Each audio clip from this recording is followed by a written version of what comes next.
রাঙ্গামাটি জেলার নানিয়াচর উপজেলার মডেল মসজিদের নির্মাণ কাজ নিয়ে স্থানীয় মুসল্লিদের মধ্যে তীব্র অসন্তোষ বিরাজ করছে। প্রায় ৭ বছর আগে ২০১৯ সালের গোড়ার দিকে মসজিদটির নির্মাণ কাজ শুরু হয়, তবে এখনও সেই কাজ অনেকটাই অসমাপ্ত রয়ে গেছে। কাজের মান নিয়েও উঠেছে প্রশ্ন।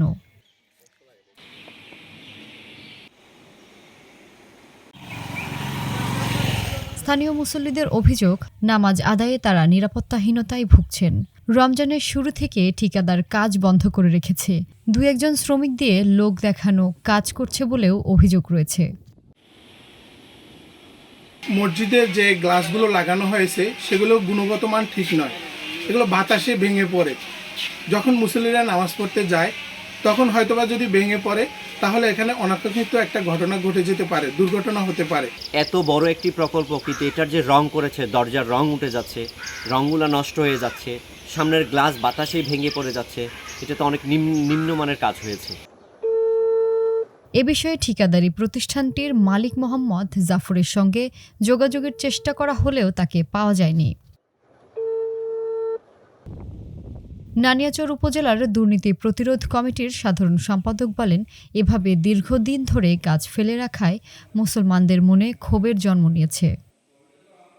মুসল্লিদের দুঃখ সীমানা নেই, এলোমেলো কাজ রয়ে গেছে। নানিয়াচর বাজার কমিটির সম্পাদক বলেন, যে পরিমাণ কাজ হওয়ার কথা তার চেয়ে নিম্নমানের কাজ হয়েছে। গ্লাস, দরজার রং সবগুলো উঠে গেছে, খুব নিম্নে।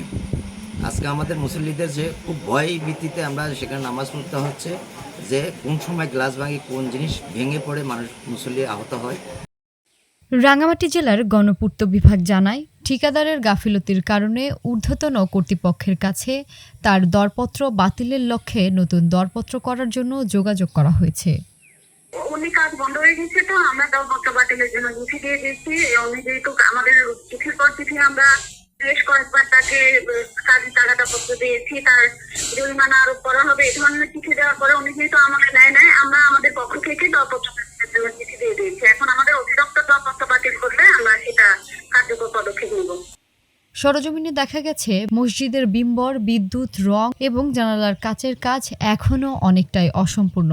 নিচতলা ও ওপরতলার অনেক অংশের কাজ বাকি রয়েছে।